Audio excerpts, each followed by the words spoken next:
Todo ser humano, de todas las culturas, de todas las épocas, tiene una conciencia moral. Todo ser humano tiene una imagen de Dios en su persona. A veces esa imagen distorsionada, manchada, por supuesto, pero en todo ser humano hay algo que le hace saber lo que está mal. Esto ha sido denominado como la conciencia. Y la conciencia es como un pequeño juez, o a veces grande juez, que cada uno de nosotros tiene en su interior. A todo ser humano nos llega a incomodar en ciertos momentos nuestra conciencia, pero algunos tenemos oídos sordos y no hacemos caso a lo que nos dice la conciencia. El apóstol Juan, en la primera carta, nos dice en la lectura que se hizo al comienzo de este servicio que el creyente debe de considerar las siguientes cosas. Primero, nosotros nos relacionamos con Dios y con un Dios que es un ser íntegro, transparente, de una sola pieza. En un Dios donde no hay ambigüedad, donde no hay nada oculto, donde no hay distorsión ni engaño, sino que hay una transparencia. Primero dice en el verso 5 del capítulo 1 de Primera de Juan: este es el mensaje que hemos oído de Él y os anunciamos. Dios es luz y no hay ningunas tinieblas en Él. Los dioses de las culturas griega y romana eran dioses atrapados en medio de su lascivia y voluptuosidad, atrapados en actos de inmoralidad.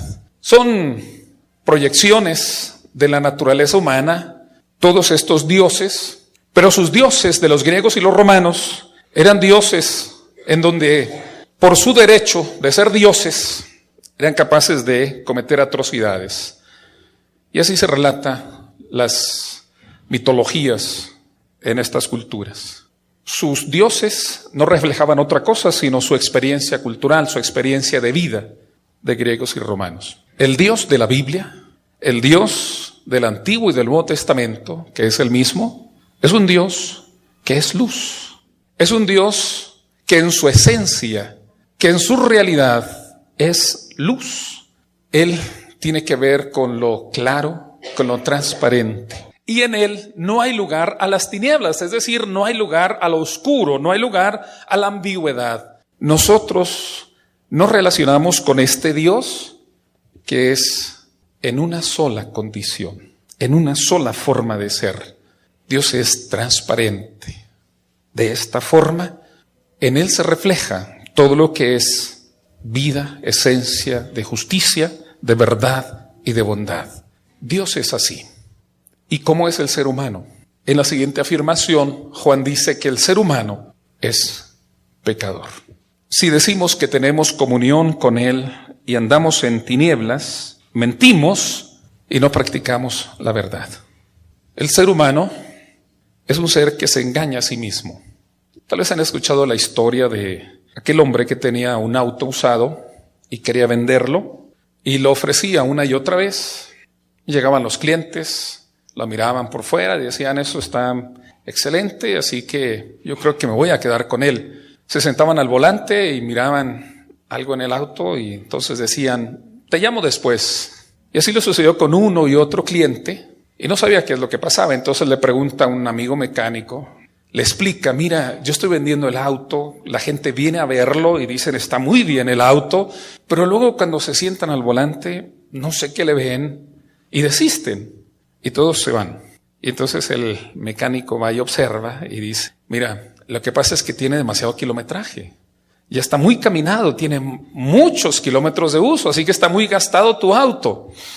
Y le pregunta: ¿y entonces qué puedo hacer? Muy fácil, vamos a moverle aquí el odómetro, vamos a moverle aquí el medidor del kilometraje y entonces esa va a ser tu solución. Así que de los cerca de 200,000 kilómetros que traía, se lo dejó en 60,000. Y le dice el mecánico: te aseguro que pronto lo vas a vender. Pasaron unas semanas y el mecánico vuelve a ver al hombre en el auto y le dice: ¿Qué sucede? ¿No logras venderlo? Dice, no, lo que pasa es que ahora que tengo auto seminuevo, ¿para qué lo vendo? Los seres humanos solemos engañarnos a nosotros mismos y las repercusiones siempre las sufrimos. Si decimos que tenemos comunión con Él y al mismo tiempo andamos en tinieblas, es decir, al mismo tiempo nuestra vida es una vida oscura, es una vida con ambigüedades, es una vida con muchos ámbitos ocultos, entonces, dice Juan, mentimos. No hay transparencia, no hay congruencia en nosotros y no practicamos la verdad. No tenemos integridad, entonces no hay en nosotros la transparencia. Porque el ser humano es un ser ambiguo. La primera verdad que Juan establece es: Dios es luz, Dios es claro y transparente, Dios es de una sola pieza. Pero el ser humano a veces dice que anda en comunión con Dios, pero Juan dice, ¿cómo puedes afirmar que andas en comunión con Dios si al mismo tiempo tu vida es una vida donde hay oscuridad, ambigüedades? No sé qué sientan ustedes cuando ven los anuncios de los políticos, unos hablando en contra de otros y reprochándole que el otro no sea honesto. No sé qué sientan ustedes, pero estoy seguro que ya no nos engañan. Cada vez confirmo que es verdadera la frase de Carlos Fuentes que dice que la política es el arte de comer sapos sin hacer gestos.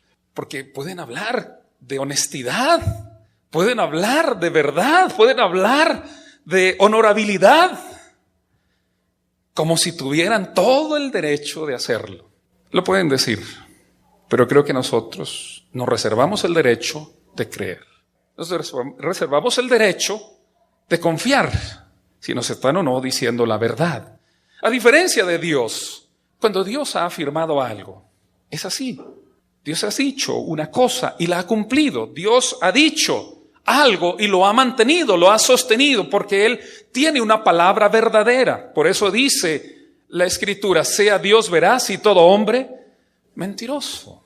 El problema es nuestro, no de otros. El problema es de cada uno de nosotros. En el verso 7 dice, si andamos en luz como Él está en luz, tenemos comunión unos con otros. Nosotros no podemos decir que tenemos comunión con Dios si estamos peleados con el prójimo. Nosotros no podemos limitar la experiencia religiosa a la relación con lo sagrado, a la relación con el eterno, porque a Dios se le ama en el otro, a Dios se le ama en el prójimo.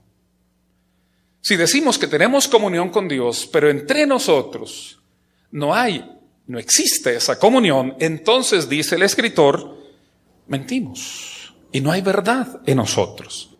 El que anda en la luz de Dios, el que anda en la transparencia de Dios, en la claridad de Dios, mantiene también la comunión con otros, guarda la comunión con los otros. No creo que sea del todo válido afirmar, pues yo voy a la iglesia y voy a relacionarme con Dios nada más, y los demás no me importan, y los demás no los tomo en cuenta, hago de cuenta que no están ahí, ni los veo ni los oigo, para seguir hablando de políticos. Los demás ni los veo ni los oigo.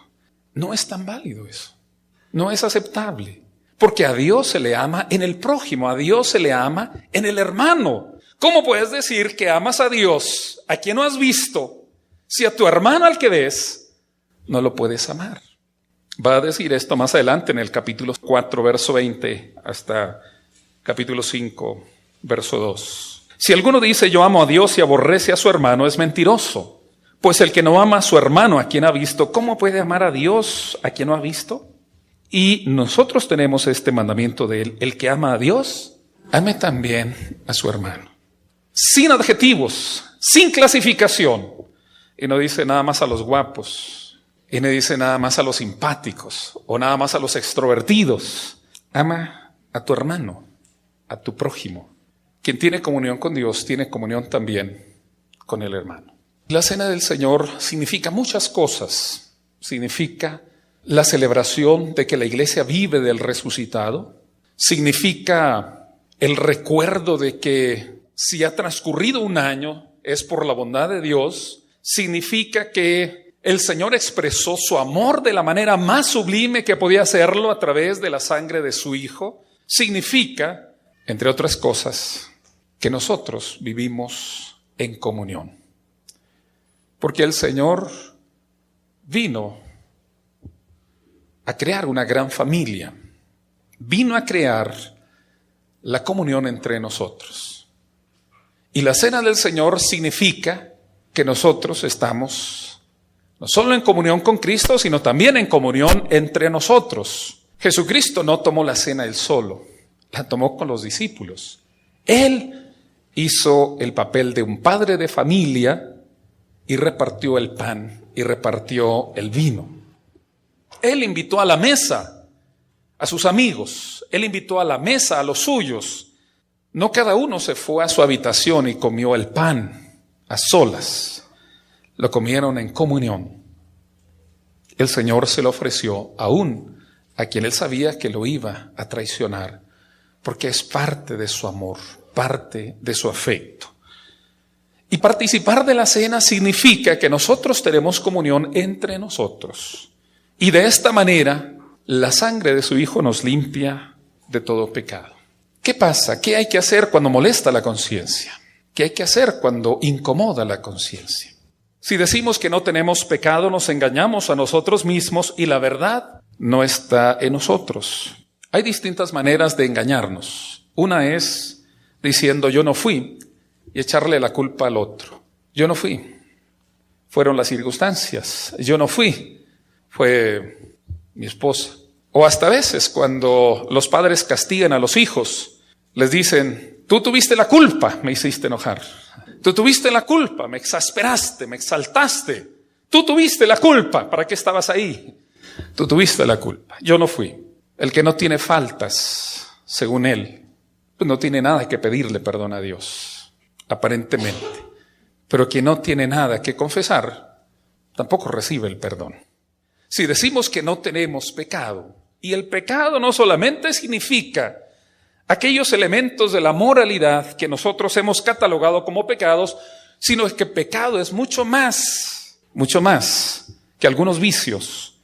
El pecado es la soberbia, la avaricia, el orgullo, la ingratitud.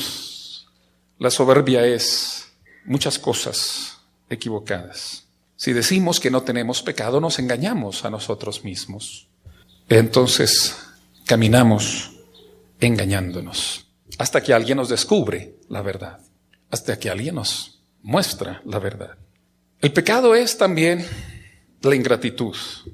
Hace poco me contaron una pequeña historia. Dicen que en una ciudad de Texas fue un policía a cortarse el cabello, fue al salón de belleza y entonces pidió su corte de cabello. Cuando terminó, le dice a la señorita, ¿cuánto le debo? Y ella dice, nada, dice, yo estoy muy agradecida con los policías porque siempre nos dan protección aquí en el barrio. Bueno, muchas gracias, dice él y se va. A la mañana siguiente, en el escritorio de esta mujer estaba una caja de donas. Otro día fue un hombre que se dedica a hacer ramos, se dedica a hacer arreglos de flores, se cortó el cabello y le dice, ¿cuánto es?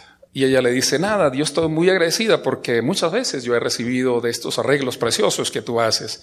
Y él se fue. Y a la siguiente mañana sobre su escritorio había un hermoso arreglo de flores. Dice que fue un mexicano a cortarse el cabello. Y cuando le terminan de hacer el servicio, pregunta, ¿cuánto es? Y ella dice, nada, dice, yo estoy muy agradecido con todos ustedes que hacen trabajos muy duros, muy difíciles. Y se fue. Y a la mañana siguiente había 20 mexicanos formados para cortarse el cabello. El pecado también es la ingratitud. El pecado de la ingratitud. El pecado de no saber apreciar lo que otros hacen por nosotros. Si decimos que no tenemos pecado, nos engañamos a nosotros mismos y la verdad no está en nosotros. Los fariseos habían desarrollado todo un sistema para engañarse a sí mismos, creyendo que vivían en perfecta armonía, en perfecta comunión delante de Dios. Y ellos se enorgullecían de todo lo que hacían, de su manera tan piadosa de vivir la religión. Ellos señalaban que no debería de mirar a las mujeres, porque si las miraban podrían llegar a desearlas, podrían llegar a codiciarlas. Entonces decían que no se debería de mirar a una mujer. Cuando un fariseo iba por la calle y de pronto miraba que una mujer se estaba acercando, entonces él tenía que mirar hacia otro lado o cerrar los ojos. Algunos de ellos, cuando cerraban los ojos y seguían caminando, pues llegaban a golpearse contra las ventanas o contra postes o contra cosas en el suelo porque caían. Y entonces cuando se encontraban con otro, traían la marca, traían las cicatrices y decía, mira lo que me hice. ¿Qué es eso? Dice, me pegué contra una ventana. ¿Por qué? Es que cerré mis ojos para no mirar a una mujer. Y podían presumir de su vida, según ellos, perfecta que llevaban. Jesucristo dice, ustedes son como los sepulcros. Por fuera están blanqueados con cal, pero por dentro están llenos de gusanos. Y el Señor Jesús fue severo, porque es lo que dice, el problema no solo está fuera, el problema está dentro, en tu conciencia, en tu manera de desear, en tus pensamientos, en todo lo que tú traes en tu interior. Si decimos que no tenemos pecado, nos engañamos a nosotros mismos. La iglesia no es el lugar de los perfectos. La iglesia no es el remanente de los intachables o infalibles. La iglesia es la comunión de pecadores arrepentidos y perdonados. Pero no podemos decir que no somos pecadores. Tal vez ante los demás que no nos conocen bien, que no saben nuestras verdades profundas, podemos pasar la prueba. Pero ante Dios, que es luz y que lo ve todo, el rincón más pequeño de nuestro ser, Él lo mira. Ante Dios, que es luz, nosotros no podemos ocultar nada, porque Dios sabe qué hacer cuando molesta la conciencia.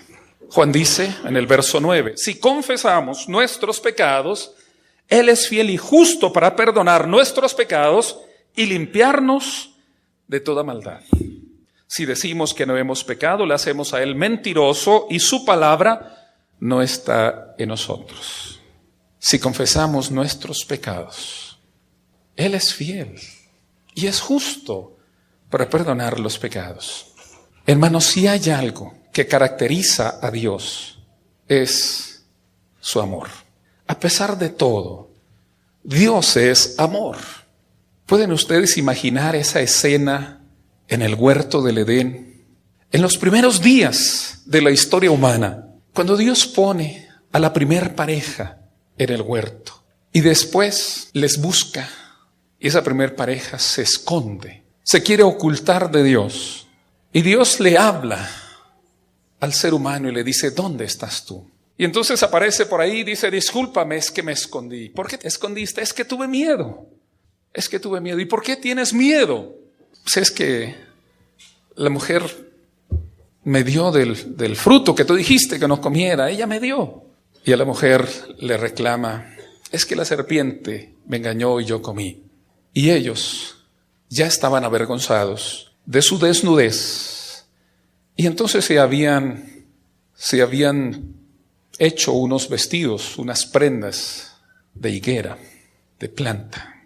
Dios encuentra que esa primer pareja se le esconde, que esa primer pareja le ha desobedecido. ¿Y qué hace Dios? Dios no actúa como a veces nosotros actuamos cuando las cosas no nos salen bien y en un arrebato deshacemos todo y decimos voy a volver a empezar. Dios no hace un arrebato así y vuelve a amasar a Adán y a Eva y dice voy a empezar de nuevo. Dios, a pesar de todo, es amor. Y cuando mira que sus prendas no eran duraderas, entonces les cose unos vestidos de pieles para cubrir su desnudez.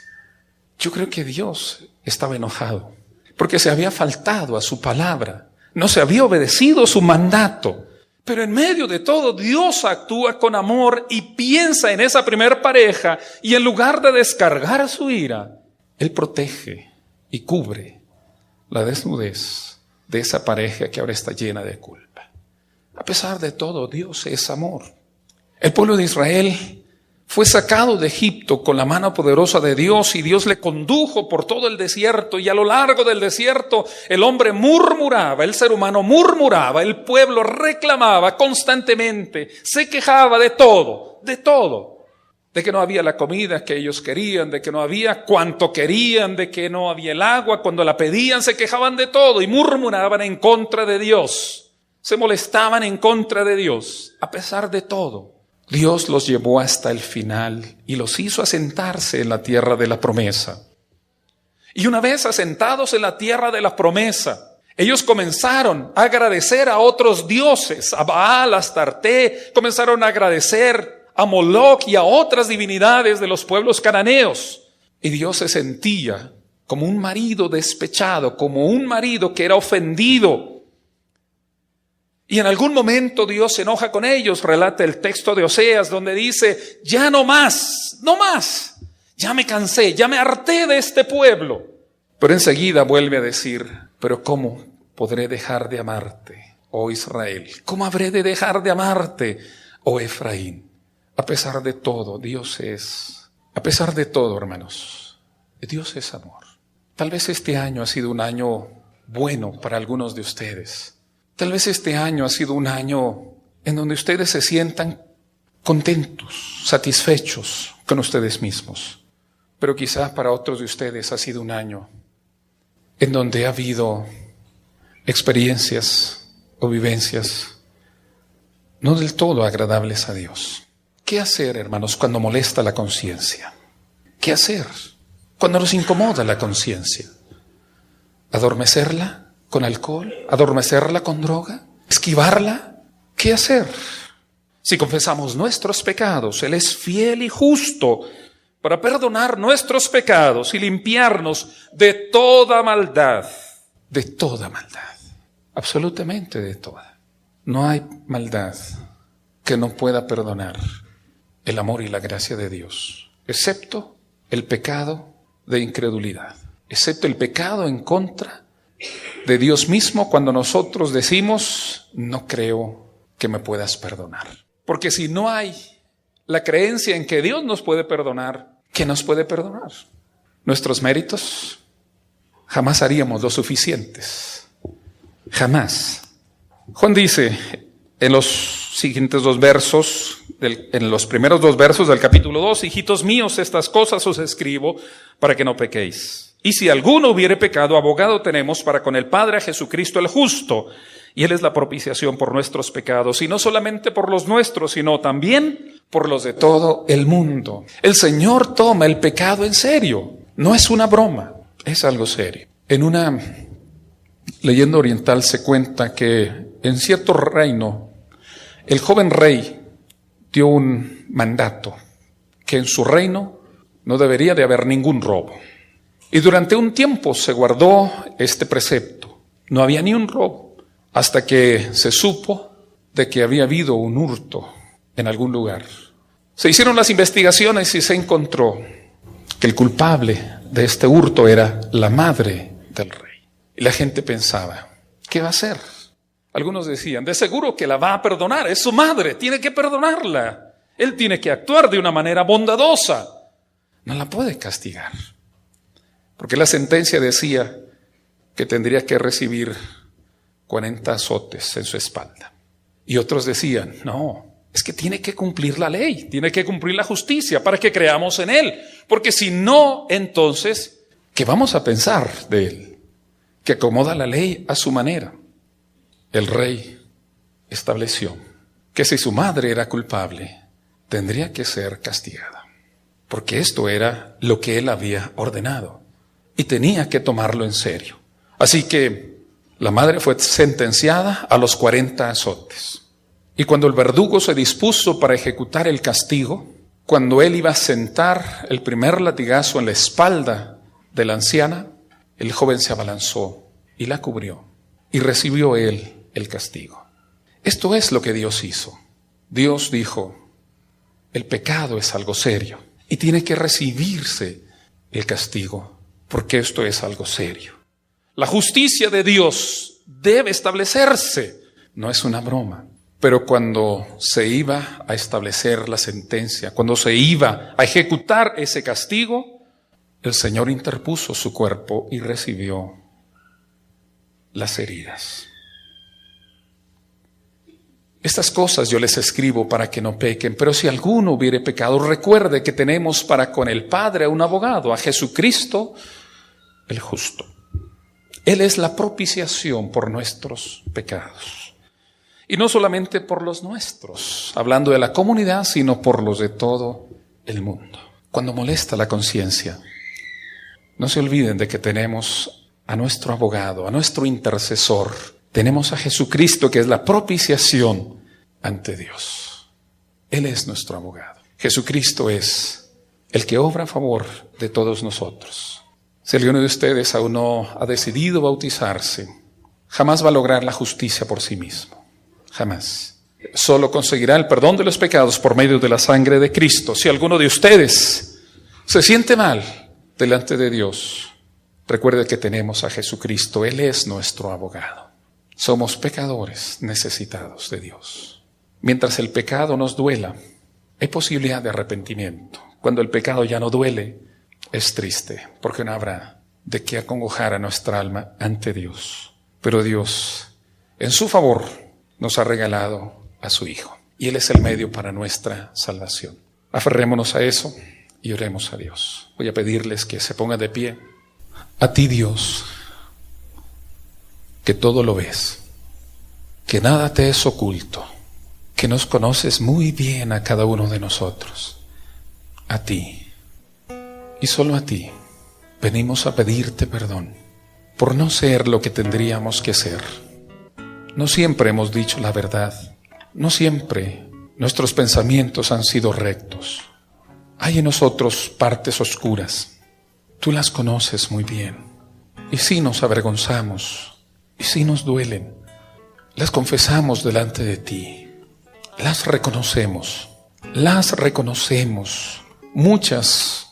muchas de ellas somos conscientes, otras quizá no tanto, pero estamos seguros que de esas que somos conscientes, Dios, nos avergonzamos por nuestros celos, por las envidias, por nuestras malas palabras, por nuestra agresión hacia otros, por la falta de amor, por la falta de integridad. Nos avergonzamos y queremos, Dios, justo y verdadero, que tú tomes nuestros pecados y tú, Señor, los borres con la sangre de tu Hijo y tú los limpies. Porque solo en ti hay la purificación, solo en ti, Señor, hay la transformación de nuestros corazones. Dios, borra nuestra maldad, limpia nuestro pecado y ayúdanos a serte fieles. Y que la paz de tu Hijo sea suficiente, sea plena, sea total. Que la paz que da tu Hijo sea, Señor, la paz verdadera y completa. Estamos seguros que tú nos das la reconciliación en nosotros mismos, contigo y también con nuestro prójimo. Haz que esto sea posible y que con quien tengamos que reconciliarnos, Dios, danos el valor, danos la entereza para saber pedir perdón y también para saber perdonar. Haz que la comunión sea perfecta entre nosotros. Pues todo lo rogamos, todo lo pedimos, amparados en Cristo nuestro Salvador. Amén. Dios nos bendiga.